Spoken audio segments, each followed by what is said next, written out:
हो जी होंग उसे इस हाल में देखकर बहुत गिल्टी फील करती है, लेकिन मूदे बिल्कुल डिफरेंट टोन में जवाब देती है। वो कहती है कि आपने जो कर सकती थी किया।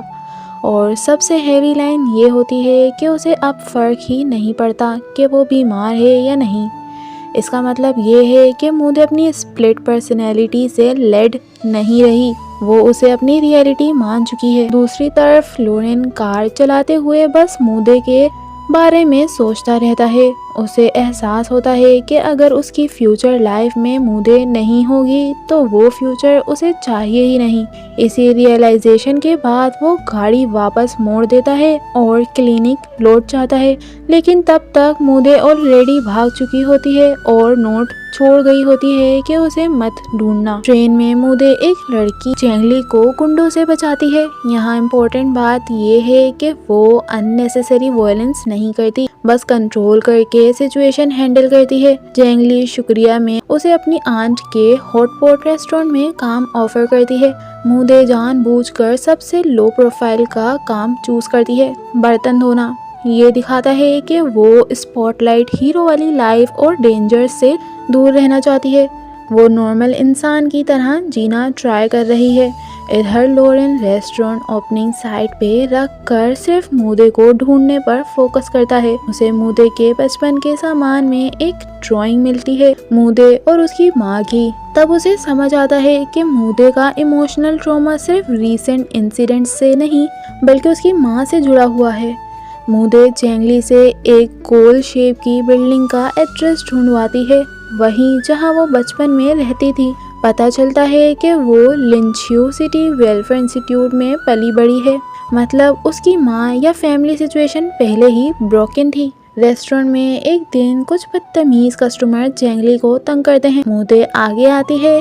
गैंग लीडर छाओगे उसे प्रोवोक करता है, लेकिन मूदे सिर्फ कुछ सेकंड में उसे कंट्रोल करके डेगर उसकी गर्दन के पास रख देती है। यहाँ फिर से ये दिखाया जाता है ब्लैक मूदे रथलेस हो सकती है, लेकिन बेकार में किसी को मारती नहीं। फिर मूदे ऑनलाइन रेड हील्स सर्च करती है। उसे एक जगह टैंगमा स्कल्पचर टेरेस की हॉरर टाइप स्टोरीज मिलती हैं।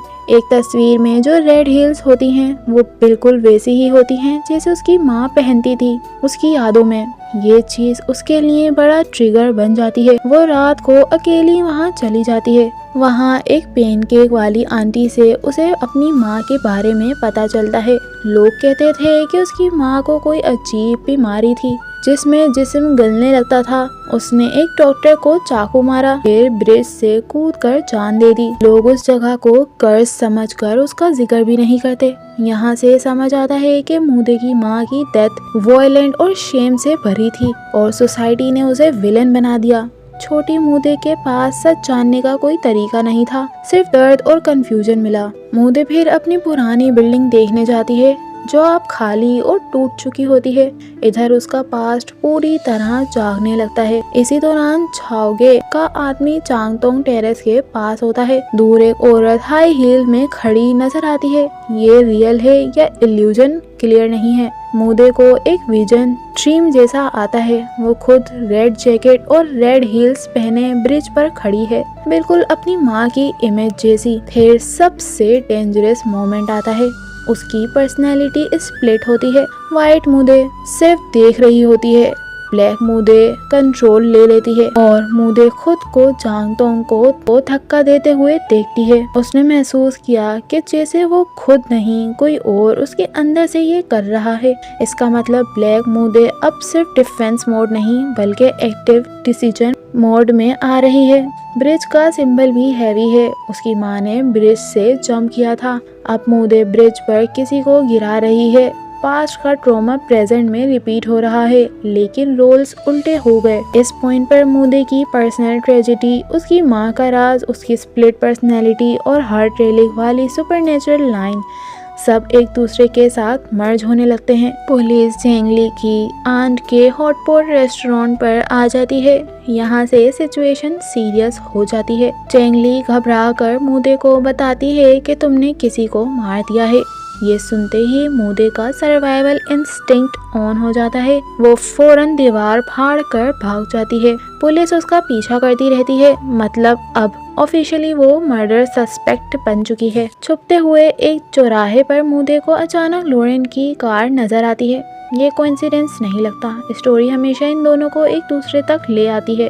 उधर लॉरेन रेस्टोरेंट पहुंचकर जानता है कि मूदे मर्डर केस में फंस गई है। रात को मूदे खुद लॉरेन के पास आती है। वो कहती है कि उसे नांतियन से भागना है और उसकी कार के ट्रंक में छुप कर निकलना चाहती है। वो दुनिया से नहीं, खुद से भाग रही है। इसी रात एक और सीन होता है जो सुपरनेचुरल लेयर को और गहरा कर देता है। जांग गांगुआ रूफटॉप पर जाता है और वहाँ मूदे की माँ श्यांग सिलान खड़ी होती है, रेड लेदर जैकेट और रेड हाई हील्स में, बिल्कुल वैसे ही जैसे मूदे के विजन में आता था। वो कहती है कि उसे पहले स्किन डिसीज थी जो पूरे जिस्म में फैल गई। लोग उससे नफरत करने लगे। उसे शहर का दाग समझा गया।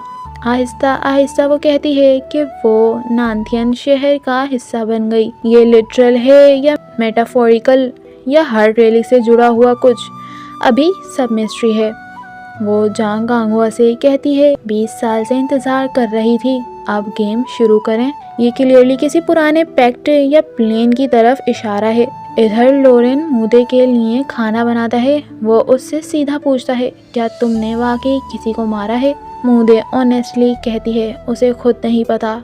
ब्लैक मूदे बोलती है कि उसकी यादों वाले हिस्सों में उसने नहीं मारा, लेकिन वाइट मूदे ने क्या किया उसे नहीं पता। मतलब उसका माइंड ही विटनेस भी है और सस्पेक्ट भी। लॉरेन एक इम्पोर्टेंट बात कहता है, ब्लैक और वाइट अलग नहीं, तुम दोनों मूदे हो। वो उसे भागने से रोकता है क्योंकि भागना गिल्ट जैसा लगता है और केस और बिगाड़ता है। वो उसे सेल्फ डिफेंस ट्रेन करने लगता है गेम के थ्रू। ये इमोशनल भी है और सिंबॉलिक भी।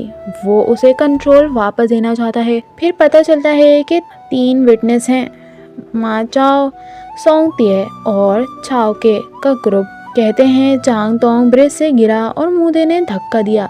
नेक्स्ट मॉर्निंग 13,000 और बाकी लोग आ जाते हैं। मूदे उन सब से ठंडी और तीखी बातें करती है। ये ब्लैक मूदे का इमोशनल वॉल है। वो अटैचमेंट से बच रही है। इन्वेस्टिगेशन स्टार्ट होती है। यनहवा अपना पुराना गैंगस्टर लुक निकालता है, टैटूज, शो, बाल स्लिक बैक, गोल्ड चेन, ताकि माचाओ तक पहुंच सके। लेकिन माचाओ के पास बहुत बंदे होते हैं। सिचुएशन खराब होती देखकर 13,000 ड्रामेटिक एंट्री लेता है। बोतल यनहवा के सर पर तोड़ता है जो असल में शुगर की बोतल होती है। ये एक फेक गैंग सिग्नल था, लेकिन माचाओ को लगता है कि ये लोग सीरियस टाइप के हैं। माचाओ बताता है कि उस रात वो लोग ब्रिज पर थे। चांग तोंग रेलिंग पर खड़ा था और मूदे ने उसे पुश किया। दूसरा गवाह सोंगतिए कहता है कि उसने चीख सुनी और मूदे को वहां देखा। तीसरा विटनेस यूपिंग भी मूदे को पहचान लेता है। सब लोग टूट जाते हैं। सब गवाह उसी का नाम ले रहे हैं, लेकिन यनहवा लॉरेन का दिमाग काम करता है। वो नोटिस करता है कि ब्रिज पर स्ट्रीट लाइट ही नहीं थे। रात का वक्त था। चांग तोंग ब्रिज के बीच गिरा।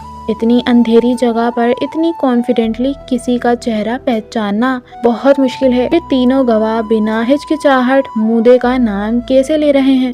यहाँ से डाउट स्ट्रॉन्ग होता है। या तो उन्हें पहले से मूदे का चेहरा पता था, या किसी ने उनके दिमाग पर असर डाला, या कोई इल्यूजन, हार्ट रेलिंग इन्फ्लुएंस हो सकता है। फिर तेंगमा स्कल्पचर टेरेस पर पता चलता है कि माचाओ ने चांग तोंग के लिए कागज जलाकर ऑफरिंग की। मतलब वो गिल्ट या डर में है। 13,000 साइकोलॉजिकल प्रेशर डालता है। माचाओ टूट जाता है और पागल की तरह भागता है। चेस में 13,000 का हाथ उसके चेहरे को लगता है और फौरन उस जगह जलने का निशान आ जाता है। ये नॉर्मल नहीं, जैसे कोई अनसीन एनर्जी रिएक्ट कर रही हो। कुछ देर बाद माचाओ कार एक्सीडेंट का शिकार हो जाता है। जब 13,000 हेल्प करने जाता है, भीड़ उसी पर इल्जाम लगा देती है। मतलब जो सच के करीब जा रहा है उसी को फंसाया जा रहा है। इस पॉइंट पर स्टोरी क्लियर सिग्नल देती है। ये सिंपल मर्डर केस नहीं, कोई या तो लोगों को मैनिपुलेट कर रहा है या कोई हर्ट रिलीक सुपरनेचुरल फोर्स लोगों की परसेप्शन चेंज कर रही है, या मूदे की माँ श्यांग सिलान का गेम शुरू हो चुका है। और सबसे स्केरी चीज, मूदे खुद श्योर नहीं कि उसने क्या किया। यहाँ से स्टोरी का मेन सवाल बन जाता है, क्या मूदे को फंसाया जा रहा है या उसका दूसरा रूप सच में कंट्रोल खो रहा है।